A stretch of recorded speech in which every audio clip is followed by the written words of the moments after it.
That was interesting. Welcome everyone to the ballistic test on the 32 H&R Magnum. For those of you that are familiar with our video series, what we use is an FBI setup with dressed ballistic gelatin. Difference is we're using 15%, theirs was 10. So if you get adequate penetration at our 15% gel block, then you can better bet 10% would be even better. We saw a little bit of the 32 H&R during the 327 Federal Magnum demonstration, and I was impressed enough with it to try it out here on its own accord. I've assembled two different types of ammunition today. One is just simply a wad cutter by Federal Premium, and the other one is the self-defense round from Hornady, a 100 grain XTP round, which has a very good reputation amongst all of the calibers that they make it in. What I'm going to try to do is crawl out the speed based on the chronograph if we get a speed. Sometimes we do, sometimes we don't. And then if we do, hopefully Matt can remind me to yell out what it is, because I'm terribly bad at that, as some of you are already aware. But let's get started, and we'll go 3 wad cutters across the top and 3 self-defenders across the bottom.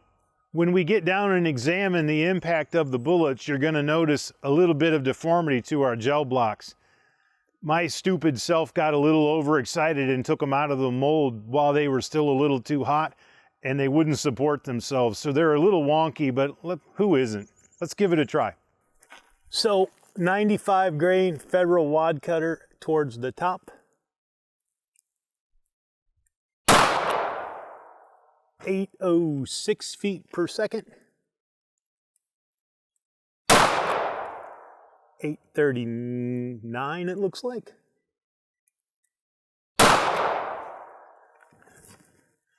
And looks like that's a failure to read, unless we got the same result both times at 839. Now I'm going to switch to the 100 grain self-defense rounds, but let's first go see what's we got. Oh wow, yeah, so looks like there's one in there. This one's into the next block. So even according to the FBI, which is a 12 to 20 inch sort of expectation for penetration, totally adequate with the wad cutter. Of course, with no expansion. Let's see how the 100 grain XTP does from Hornady. I'm going to use a gun with the hammer this time just to make it easier to stage everything, and we'll go slightly lower than we did, hopefully, with the wad cutter.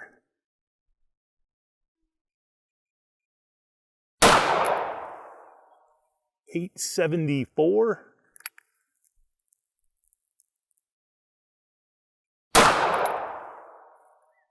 Looks again to be 874, or a misread.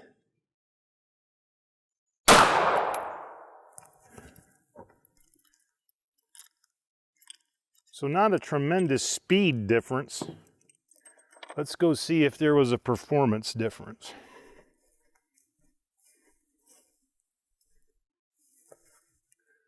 So you can see one here past 16 inches, it looks like, and if you can see this sort of guy here, this is one of your wad cutters, completely not deformed. And I'm going to try to break open, because you can see right here on the edge is the XTP round.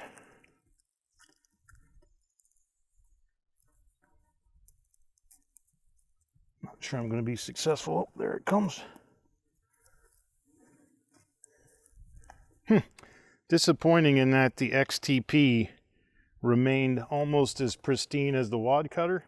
And when I separated the two, you can tell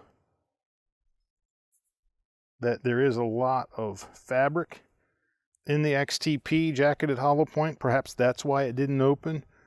But adequate penetration right now, not sold in the XTP from Hornady as far as the 32 H&R Magnum goes.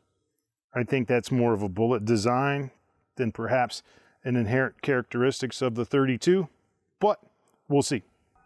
As we've done in the past, I'm going to try and demonstrate the shootability of the 32 H&R Magnum by doing a cylinder dump at right around 7 yards. As I've told you in the past, I'm not a super talented nor experienced revolver shooter, but I'll do my best. I can tell you from the gelatin testing that we've done so far, it is way more controllable than 327 Federal Magnum or 357 Magnum. So I'm going to do my best, and hopefully we can run a time clock next to 327 and 32, and so you can maybe draw your own conclusions about how shootable the gun actually is. So load this guy up for 6 instead of 5, another inherent advantage of 32 H&R and 327. But cylinder in firm, I'm going to take aim and just pop it all out once we go. On the target.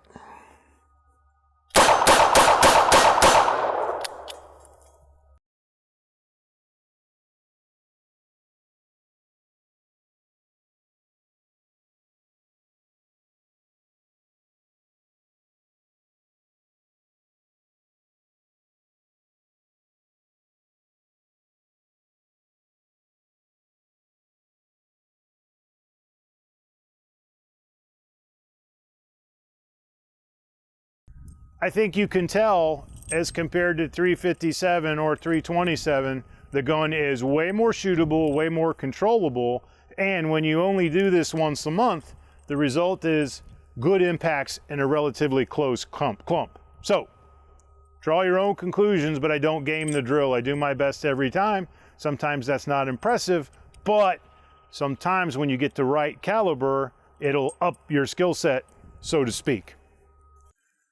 We haven't done this demonstration for a while, but what I have is moved the gel block down to the 50-yard mark or so, right about 47, and I'm going to try to hit it with a snub-nose revolver, no hammer. No guarantees I will, but what I'm also hoping to do is see how much power the 32 H&R Mag has at a greater distance. Not sure if it'll help the round open up or not, but we certainly were a little disappointed when we were working at the close FBI test 10 feet. So let me give this guy a shot. My producer Matt's going to watch the splash and let me know what I need to do besides pray.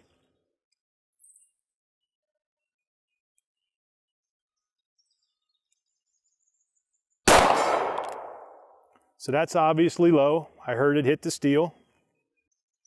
The round is actually known for being a flat shooter. Okay, I'm going to give this guy a shot with an elevated hold.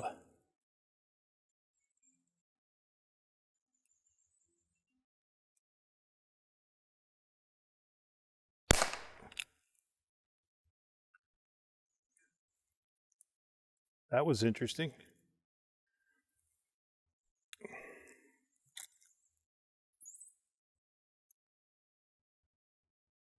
Three detonations.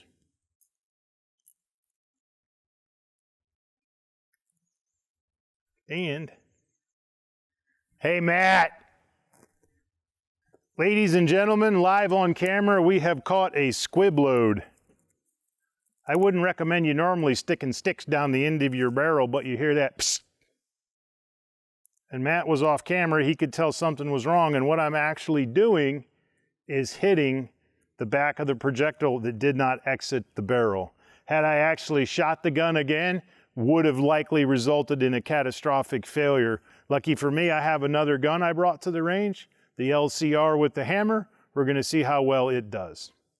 Interesting thing. So what I had done, if you caught me, was unusual condition. I went back to aiming the gun and then thought I should check and make sure that we actually have a clear barrel. And in this case, we did not. I don't know how many times that's actually been caught on camera, but if you think something is wrong, it is. Take the time to check it out. Back of my mind was telling me, no, no, no, no. But guess what? Instinct was correct. This is very dangerous, and I'll have to take it to the gunsmith to get it taken out safely without damaging the internals of the barrel. Hang with us, we'll be right back with a different gun. So we'll continue our demonstration. I've switched guns due to the squib load in the other one. Hopefully that won't happen again.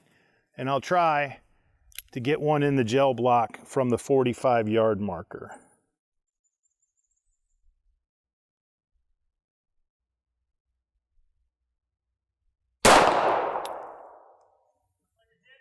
I thought I hit the block. I saw it wobble. I have 2 more rounds. Let's try again.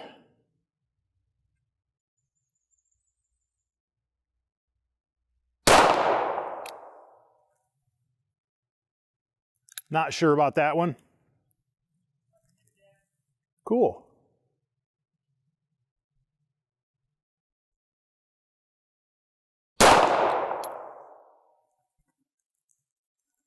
Okay.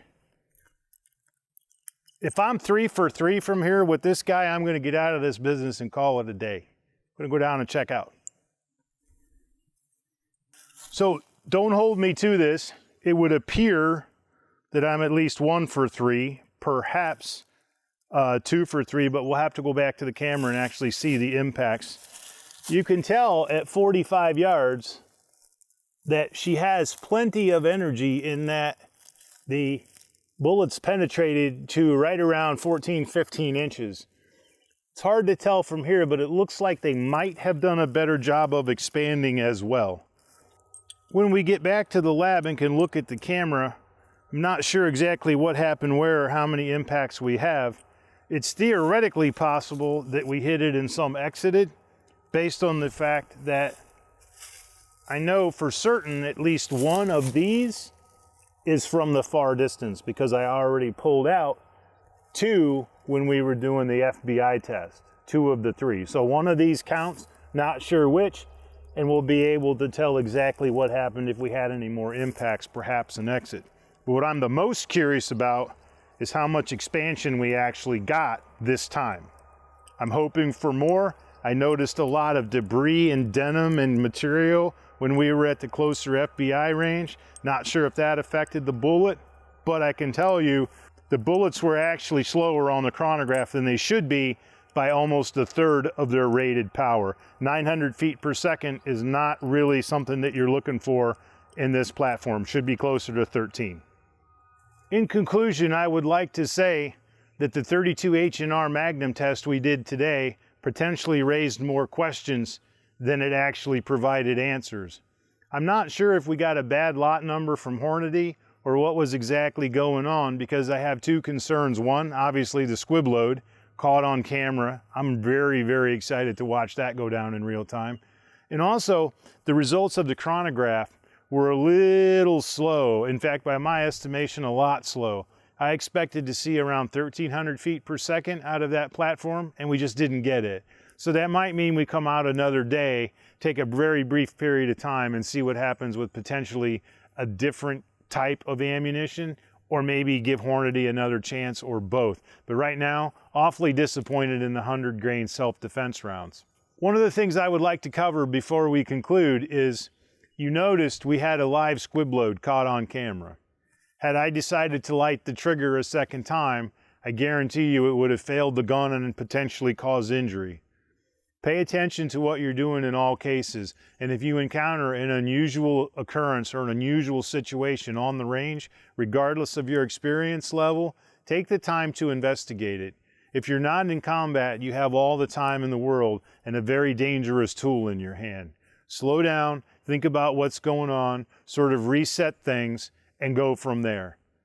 I'm excited to get back to the lab and tear the gel apart and see exactly what happened when, according to the video. Thanks for watching, and if you don't mind, like and subscribe. We'll see you next time.